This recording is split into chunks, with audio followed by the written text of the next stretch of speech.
За хөтөлбөртэй хамтаа үзэгчтэй маш их баярлалаа. Хөтөлбөр үргэлжлэн хурцээр байна. Яг одоо та бүхэндээ зочтой уулзуулахад бэлэн болсон байна. Өнөөдөр студид маань Баянгол дүүргийн прокурорын газрын хяналтын прокурор Энэрл, Баянгол дүүргийн цагдаагийн газрын 1-р хэлтсийн мөрдөн шалгах 1-р тасгийн мөрдөгч, цагдаагийн дислэгч Цэнд Аюуш нар хүрэлцэн ирсэн байна. Сайн байцгаана уу? Студид маань одоо зориод ирсэн хоёртой их баярлалаа. Өнөөдөр бас үзэгчд маань хэрэгтэй маш олон мэдээллийг хүргэх болоо гэж бодож байна. За юуны төрөнд өнөөдөр ярилцах сэдвийн тухай хэдүүлээ бас мэдээлэл хүргэе те. Заллин гэсэн одоо сэдв байгаа. Тэгээ заллин дотроо бас сүүлийн үед сошиал хэрэглээ нэмэгдэхийн хэрээр цахим заллингийн одоо тоо өсөж байна. За тэг яг ямар зүйлээс болоод энэ цахим заллин гэдэг те энэ тоо нэмэгдээд байгаа талаар бас ингээд үзэгчдэд анхааруулга маягаар мэдээлэл хүргэе гэж одоо та хоёрын студид ирсэн. За өнөөдөр бид нийгэмд хамгийн өргөнд тархаж байгаа те. Иргэдийн хөдөлмөрийн үйлс хуримтлал итгэл дээр тоглож байгаа заллах төрлийн гэмтрийн талаар ярилцах гэж байна. За Монгол Улсын эрүүгийн хуульд зааснаар заллах гэмтрэг гэдэг нь бусдын эд хөрөнгө, эдийн бус хөрөнгийн эрхийг хуурч мэхлэх, итгэл эвдэх аргаар авахыг хэлдэг. За энэ төрлийн гэмтрэг нь хүч хэрэгэлдэггүйч хохирогчд санхүүгийн болон сэтгэл санааны хүнд хохирол учруулдгаар маш онцлогтой хэрэг юм аа. За сүүлийн жилүүдэд заллах гэмтрэг нь цахим орчинд эрс нэмэгдэж байна. Ялангуяа сошиал сүлжээ, зарын групп, хуурамч хөрөнгө оруулалтын платформ дамжуулан үйлдэгдэж байгаа.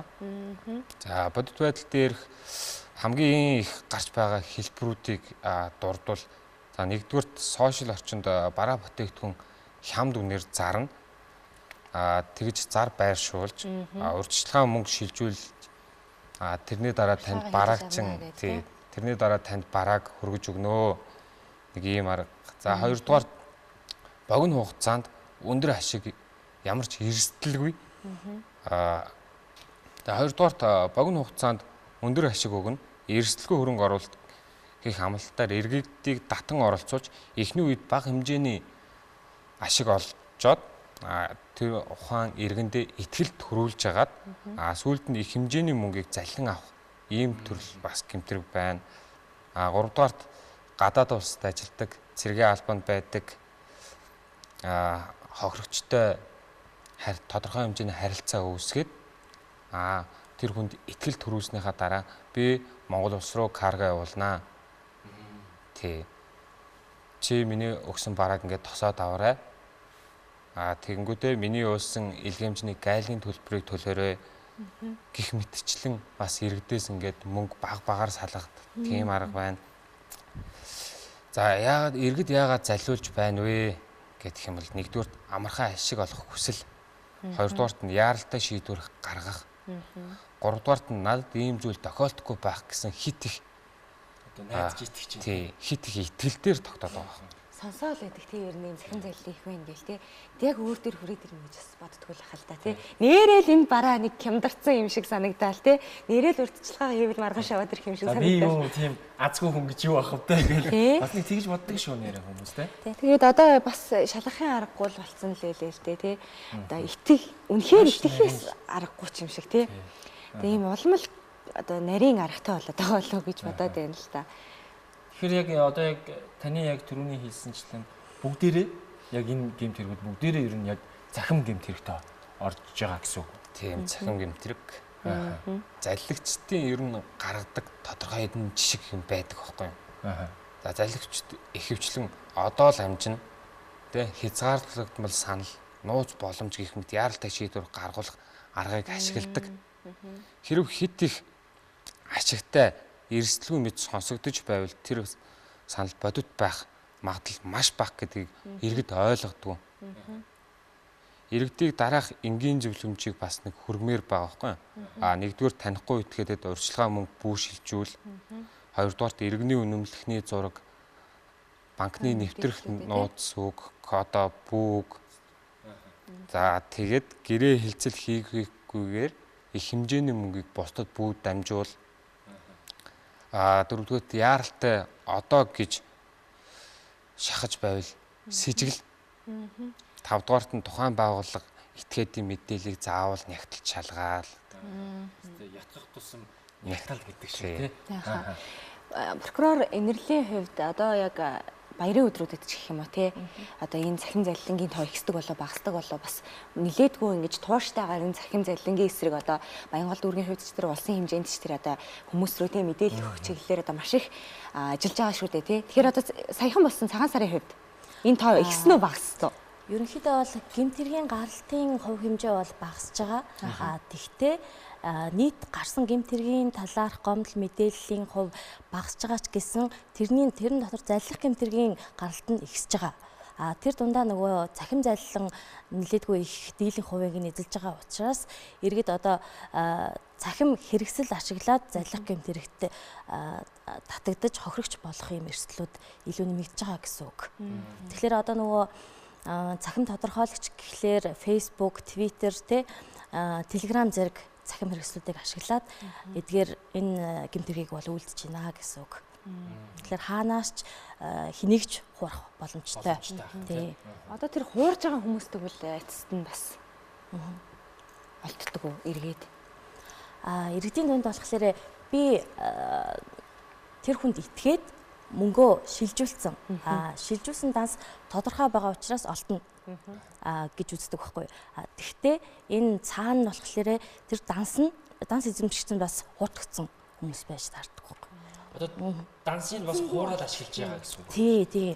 Одоо нөгөө Facebook тийм цахим орчинд бас нөгөө дансны түрээс тиймэрхүү юмнууд бас их дэлгэрээд байгаа л да. Өдрийн түрээс гэсэн зүйлүүд.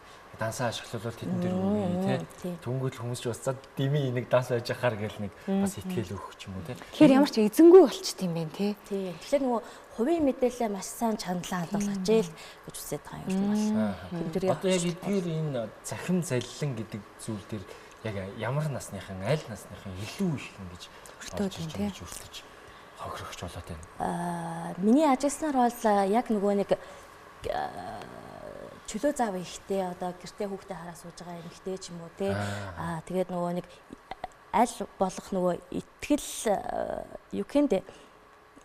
итгэх өндөр магадлалтай хүмүүс өндөр настай хүмүүс ч юм уу те одоо чинь Facebook дээр ингээд бараа тавиад захиалгын авмаар санагдлаа гэхэд дугаараа үлдээлээ гэхэд тэр ингээд заллингийн хохирогч болох эрсдлийг нэмэгдүүлж байгаа гэсэн үг. Одоо тэгээд тэндээс ч одоо ялахад айгүй хэцүү маа. Яг үнэхээр чин үнэнчээр бас нэг ингээд за сошиалор тий ингээд захимаар ингээд бараа бүтээгдэхүүн борлуулдаг хямд үнээр борлуулдаг тийм жинхэнэ бас байгаад байна. Дүнгууд нэг эсрэгээр ингээд за цахим ийм заллин гараад байна ингээд юм бол анхааруулах хилээд ангуутал тэнд яг үнэнчээр 8 ээж байгаа хүмүүсийг бас нэг юм хохироох гээд байгаа юм шиг нэг юм зүйл бас давхар үүсчихэд байгаа юм шиг санагдаад байна. Үгүй тэр онлайн шоп ажилладаг хүмүүс бол яг хууль ёсны дагуу ажиллаа хийж байгаа.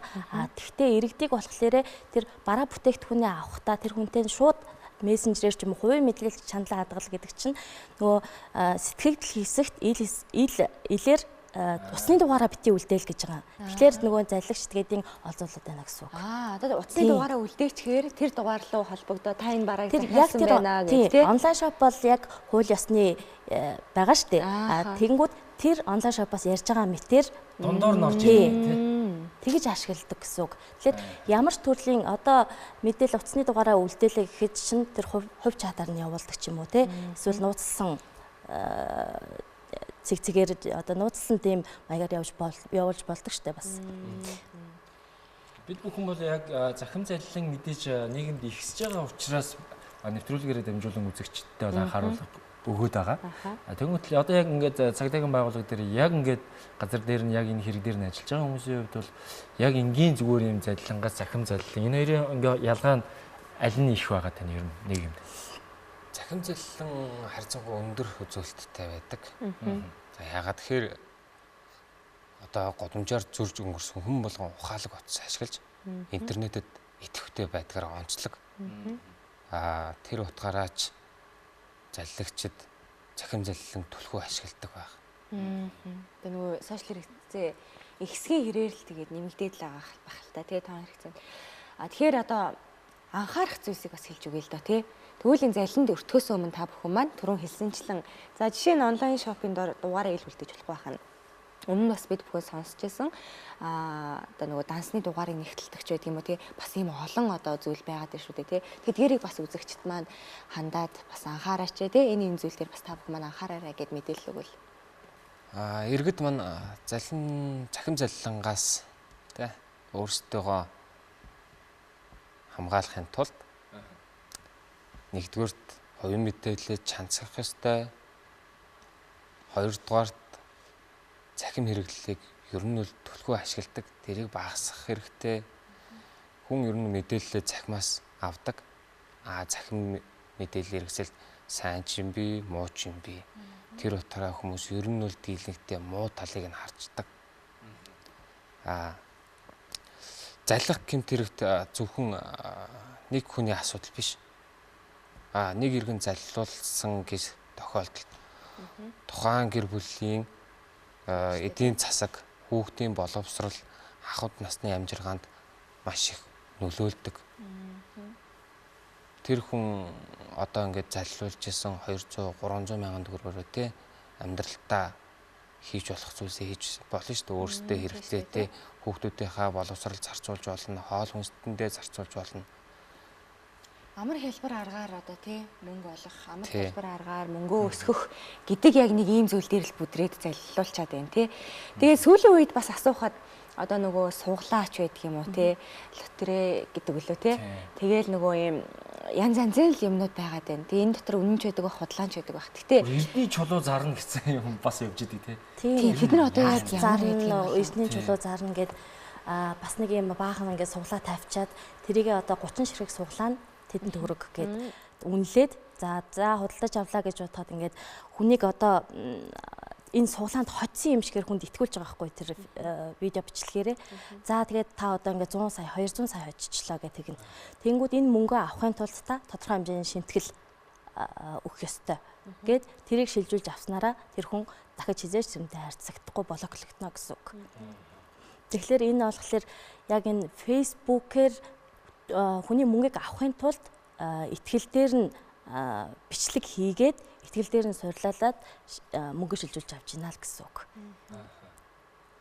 Одоо тэгээд тэрэн дээр яг одоо эрдний чулуу гэж ингэж юм тэнгүүд тэднийг яг сонирхдаг бас нэг тийм бас нэг хэсэг бүлэг хүмүүс байгаад байна. Тэрэнд бол одоо яг итгээд ингээ орж ийн гэдэг нь өөрөө хувь хүн бас яг энэ яг заллуулах одоо яг энэ дээр мэдээлэл бас багтаа байгаад байна. Тэгээ захин гэмт хэрэг ийм өндөр байгаад байгаа шүү гэдгийг ойлгох мэдээлэл багтаа байгаад байна. Тэгэхээр одоо яг манай прокурорын байгууллага ч гэдэг юм уу цагдаагийн байгууллагаас ингээд яг явуулж байгаа ажил одоо захин сүлжээнд ингээд явуулж иргэдэд анхааруулж байгаа ажил одоо сүүл үед хэрэгжүүлж байгаа нөлөөлөл гэж бас нөлөөллийн аян гэж байгаад байдаг тийм. Тиймэрхүү зүйлсүүд ер нь хэрэг хийгдэж байна. За прокурорын байгууллага, цагдаагийн байгууллага, за дүүргийн гэмтрэгээс урьдчилан сэргийлэх зөвлөлтөд хамтран ингээд жил болгон захим заллан гэмт хэрэг за гэмтрэгээс урьдчилан сэргийлэх ажлын чиглэлээр бол тодорхой аянуудыг жил тутамд зохион байгуулдаг, тогтмол зохион байгуулдаг. За энэ талаар мэдээллийг бол бас захим сүлжээ ашиглаад бас тодорхой мэдээллүүдийг иргэд авах боломжтой. Тэгээд эцэст нь хэлэхэд заллан бол итгэл дээр тоглодог гэмт хэрэг. Итгэлээ хамгаалах нь хамгийн сайн арга бол мэдээлэлтэй байх явдал юм аа.